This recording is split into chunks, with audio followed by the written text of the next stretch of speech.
ನನ್ನೆಲ್ಲ ಕೇಳುಗರಿಗೆ ನನ್ನ ಆತ್ಮೀಯವಾದ ಸ್ವಾಗತ. ಒಂದು ದೇಶ, ಅದಕ್ಕೊಬ್ಬ ರಾಜ. ಅವನು ಒಳ್ಳೆಯವನು, ಆದರೆ ಸಮರ್ಥನಾಗಿರಲಿಲ್ಲ. ರಾಜ ಅಸಮರ್ಥನಾದರೆ ದೇಶದ ಪ್ರಗತಿ ಖಂಡಿತವಾಗಿಯೂ ಕುಂಠಿತವಾಗುತ್ತೆ. ಅಂತೆಯೇ ಆ ದೇಶದಲ್ಲಿ ಅಶಾಂತಿ ತಲೆದೂರಿತು. ಜನ ಆಲಸ್ಯಗಳಾದರು. ರಾಜನಿಗೆ ದಿಕ್ಕೇ ತೋಚಲಿಲ್ಲ.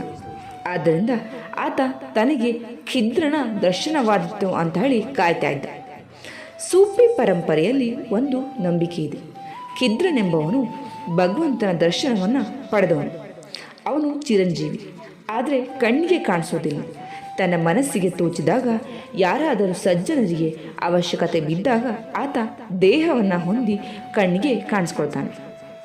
ಅಂತಹ ಖಿದ್ರ ತನ್ನ ಕಣ್ಣಿಗೆ ಬಿದ್ದರೆ ದೇಶದ ಕಷ್ಟ ಪರಿಹಾರಕ್ಕೆ ಸಹಾಯವಾದಿತ್ತು ಅಂತ ರಾಜ ಕಾಯ್ತಾ ಇದ್ದ. ಒಂದು ಘೋಷಣೆಯನ್ನು ಕೂಡ ಹೊರಡಿಸೇ ಬಿಟ್ಟ. ತನ್ನ ಪ್ರಜೆಗಳಲ್ಲಿ ಯಾರಾದರೂ ತನಗೆ ಖಿದ್ರನ ದರ್ಶನ ಮಾಡಿಸಿದ್ರೆ ಅವರು ಕೇಳಿದ್ದನ್ನು ಕೊಡ್ತೀನಿ ಅಂತ ಡಂಗೂರ ಸಾರಿಸಿದ. ಪ್ರಜೆಗಳಿಗೂ ಖಿದ್ರನ ದರ್ಶನದ ಅಪೇಕ್ಷೆ ಇತ್ತು. ಆದರೆ ಆತ ಎಲ್ಲಿದ್ದಾನೆ, ಏನು ಮಾಡಿದ್ರೆ ದರ್ಶನ ಕೊಡ್ತಾನೆ ಎಂಬುದ್ರ ಬಗ್ಗೆ ಯಾರೊಬ್ಬರಿಗೂ ಗೊತ್ತಿರಲಿಲ್ಲ. ಈ ರಾಜ್ಯದಲ್ಲಿ ಮುದುಕನೊಬ್ಬನಿದ್ದ. ಅವನ ಪರಿಸ್ಥಿತಿ ತುಂಬ ಹೀನಾಯ ಆಗಿತ್ತು. ಆತನಿಗೆ ಒಬ್ಬನೇ ಮಗ. ಸೊಸೆ ಪ್ರವಾಹದಲ್ಲಿ ಕೊಚ್ಚಿ ಹೋಗ್ಬಿಟ್ಟಿಲ್ಲ. ಇಳಿ ವಯಸ್ಸಿನಲ್ಲಿ ತನ್ನ ಹೆಂಡತಿಯೊಂದಿಗೆ ದುಃಖದಿಂದ ಬದುಕ್ತಾ ಇದ್ದ. ಆಗಾಗ ಅವನಿಗೂ ಕೂಡ ಆರೋಗ್ಯ ಕೆಡ್ತಾ ಇತ್ತು. ಔಷಧಿಗೂ ಕೂಡ ದುಡ್ಡಿರಲಿಲ್ಲ. ಮಗ ಸೊಸೆಯರ ಅಂತ್ಯಕ್ರಿಯೆಗೆ ಸಾಲ ಮಾಡಿದ್ದ. ದಿನನಿತ್ಯದ ಬದುಕಿಗೆ ಸಾಲವೇ ಗತಿಯಾಗಿತ್ತು. ಕನಿಕರದಿಂದ ಕೆಲವರು ಸಹಾಯ ಮಾಡಿದ್ದಾರೇನೋ ನಿಜ, ಆದರೆ ಯಾವ ಆದಾಯ ಇರದಿದ್ದ ಮುದುಕನಿಗೆ ಯಾರು ತಾನೇ ಹೆಚ್ಚಿನ ಸಾಲ ಕೊಟ್ಟಾರು? ಅದು ಮರಳಿ ಬರದಿರುವ ಸಾಲ. ಈ ಮುದುಕ ರಾಜನ ಘೋಷಣೆಯನ್ನು ಕೇಳ್ತಾನೆ. ಸೀದಾ ಅರಮನೆಗೆ ಹೋಗ್ತಾನೆ. ತಾನು ರಾಜನಿಗೆ ಖಿದ್ರನನ್ನು ತೋರಿಸೋದಾಗಿ ಹೇಳ್ತಾನೆ. ಅದಕ್ಕೆ ಪ್ರತಿಯಾಗಿ ರಾಜ ತನಗೆ 10,000 ಬಂಗಾರದ ನಾಣ್ಯಗಳನ್ನು ಕೊಡಬೇಕು ಅಂತ ಹೇಳಿ ಕೇಳ್ತಾನೆ. ರಾಜ ಒಪ್ಪಿ ಅವನಿಗೆ ನೀಡ್ತಾನೆ. ಆದರೆ ಒಂದು ಕರಾರು ಮಾಡ್ತಾನೆ. 40 ದಿನಗಳಲ್ಲಿ ಖಿದ್ರನ ದರ್ಶನ ಮಾಡಿಸದಿದ್ದರೆ ಮುದುಕನನ್ನು ಶೂಲಕ್ಕೇರಿಸ್ತೀನಿ ಅಂತ.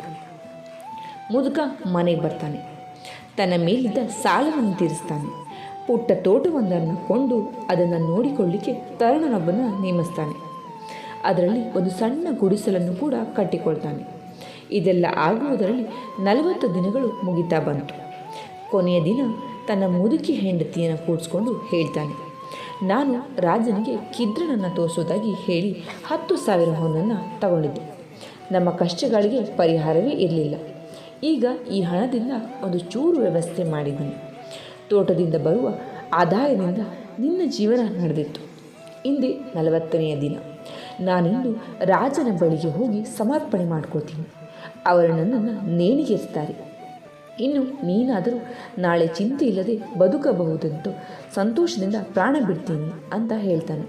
ಹೆಂಡತಿ ಗೋಳಿಡ್ತಾಳೆ, ಅಳುತ್ತಾಳೆ. ಆಕೆಯಿಂದ ಬೀಳ್ಕೊಟ್ಟು ಮುದುಕ ರಾಜನ ಬಳಿ ಬರ್ತಾನೆ. ಮಹಾಪ್ರಭು, ನನ್ನಿಂದ ಖಿದ್ರನನ್ನು ತೋರಿಸಲಿಕ್ಕೆ ಆಗಲಿಲ್ಲ. ಆ ಶಕ್ತಿಯು ನನಗಿಲ್ಲ. ನೀವು ಕೊಟ್ಟ ಹಣದಲ್ಲಿ ನನ್ನ ಹೆಂಡತಿಗೆ ಒಂದಿಷ್ಟು ಭದ್ರತೆ ಮಾಡಿದ್ದೇನೆ. ನನ್ನ ತಲೆದಂಡವನ್ನು ಕೊಡಲಿಕ್ಕೆ ಸಿದ್ಧನಾಗಿ ಬಂದಿದ್ದೀನಿ. ರಾಜನಿಗೆ ಇದೊಂದು ಸಮಸ್ಯೆ ಆಯಿತು. ಮಂತ್ರಿಗಳ ಅಭಿಪ್ರಾಯವನ್ನು ಕೇಳ್ತಾನೆ. ಒಬ್ಬ ಮಂತ್ರಿ ಈತನನ್ನು ಗಲ್ಲಿಗೇರಿಸಬೇಕು, ಮತ್ತೊಬ್ಬ ಹೊರಹಾಕಬೇಕು ದೇಶದಿಂದ, ಇನ್ನೊಬ್ಬ ಈತನನ್ನು ಚೂರು ಚೂರಾಗಿ ಕತ್ತರಿಸಿ ಕಾಡಿನಲ್ಲಿ ಚೆಲ್ಲಬೇಕಂತ. ಕೊನೆಯವನು ಮಾತ್ರ ಅವನನ್ನು ಕ್ಷಮಿಸಿ ಅವನ ಜೀವನಕ್ಕೊಂದು ದಾರಿ ಮಾಡಿಕೊಡ್ಬೇಕು ಅಂತ ವಿನಂತಿ ಮಾಡ್ಕೊತಾನೆ. ಇದು ನಡೆದಾಗ ಸಭೆಯಲ್ಲಿ ಒಬ್ಬ ಹಿರಿಯ ಮನುಷ್ಯ ನೀಳವಾದ ಗಡ್ಡವನ್ನು ಬಿಟ್ಟುಕೊಂಡು ಗಂಭೀರವಾಗಿ ಕುಳಿತಿದ್ದ. ಮಂತ್ರಿಗಳ ಸಲಹೆ ಮುಗಿದ ಮೇಲೆ ತನ್ನ ಕೈ ಎತ್ತಿ ಹೇಳ್ತಾನೆ, 4ನೆಯ ಮಂತ್ರಿಯ ಅಭಿಪ್ರಾಯವನ್ನು ನೀನು ಪಾಲಿಸಬೇಕು. ಆ ಮುದುಕ ಹಾಗೆ ನಡೆದುಕೊಂಡಿದ್ದು ಅಸಹಾಯಕತೆಯಿಂದ, ಅನಿವಾರ್ಯತೆಯಿಂದ. ನಿನ್ನ ರಾಜ್ಯದ ಅಶಕ್ತರಿಗೆ, ದೀನರಿಗೆ ಭದ್ರತೆಯನ್ನು ನೀಡು. ಆಡಳಿತವನ್ನು ಸ್ವಲ್ಪ ಮಟ್ಟಿಗೆ ಬಿಗಿಯಾಗಿ ಮಾಡು.